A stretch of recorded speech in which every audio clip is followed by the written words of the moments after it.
Assalamualaikum warahmatullahi wabarakatuh. Perkenalkan, nama saya Savana Salsabila, kelas 9C. Assalamualaikum warahmatullahi wabarakatuh. Perkenalkan, nama saya Salsabila Salam dari kelas 9C. Kita akan menjelaskan tentang wali sanga dalam dakwah Islam di Indonesia. 1. Sunan Ampel. Sunan Ampel bernama asli Raden Rahmat, keturunan ke-22 dari Nabi Muhammad.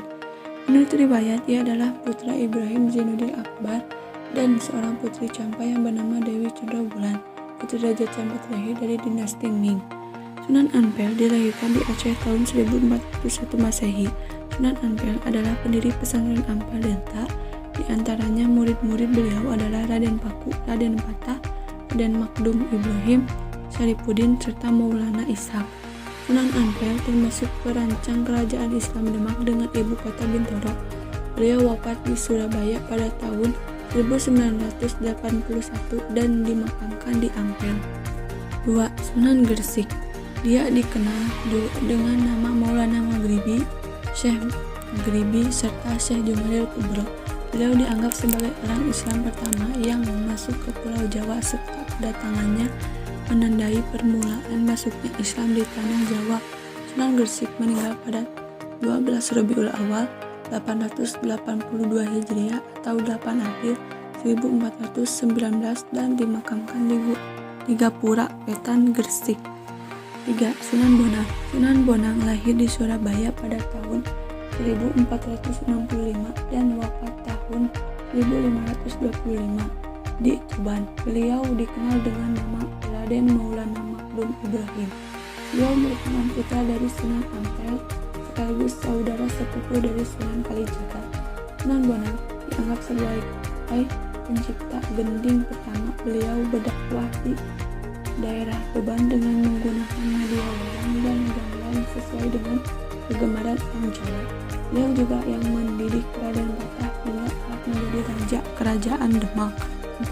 Sunan Giri memiliki nama asli Raden Paku dan dikenal juga dengan nama Raden Ainul Yakin. Beliau merupakan putra Maulana Ishaq. Beliau berdakwah di daerah Giri dan sekitarnya, serta hanya mengirimkan para dai keluar Jawa seperti Madura, Bawean, Kangean, dan Tidore. Sunan Giri adalah pencipta permainan anak bernuansa religius seperti jeluang, gendi perit, jorgula, cublak-cublak suwang, dan lir-ilir. Beliau wafat pada tahun 1506 dan dimakamkan di daerah Giri, Gresik. 5. Sunan Derajat. Lahir di Ampel, Surabaya pada tahun 1407 dengan nama asli Raden Kusim atau Syarifuddin. Beliau juga termasuk salah satu putra Sunan Ampel. Tembang Jawa Pangkur diciptakan Sunan Derajat sebagai media dakwah. Beliau wafat pada pertengahan abad ke-16 dan dimakamkan di Sedayu, Gresik. 6. Sunan Kalijaga memiliki nama asli Raden Masahid. Ayahnya adalah Raden Sahur Tumenggung Hilkoatikta yang menjadi Bupati Tuban, sedangkan ibunya bernama Nawanglum. Nama Kalijaga dalam satu versi berasal dari bahasa Arab dari kata Kadijaka, pemimpin yang menegakkan kebersihan dan kesucian. Tetapi pendengaran orang Jawa adalah Kalijaga. Sunan Kalijaga dianggap sangat berjasa dalam mengembang seni wayang purwa atau wayang kulit serta gamelan yang dipergunakan sebagai media dakwah Islam. Selain itu, beliau juga mengembangkan seni suara, ukir, busana, bahat, serta kesusastraan. 7. Sunan Kudus. Lahir dengan nama Jafar Shadiq. Beliau memiliki silsilah yang kudus dan sekitarnya. Beliau termasuk seorang ulama yang menguasai berbagai disiplin ilmu seperti fikih, tauhid, hadis, tafsir, dan logika. Oleh karena itu, beliau mendapat gelar Waliul Ilmi, orang yang kuat ilmunya. Sunan Kudus juga menciptakan gending, naskah, dan biji. 8. Sunan Muria. Lahir dengan nama asli Raden Umar Said atau Raden Prawoto. Beliau adalah putra dari Sunan Kalijaga.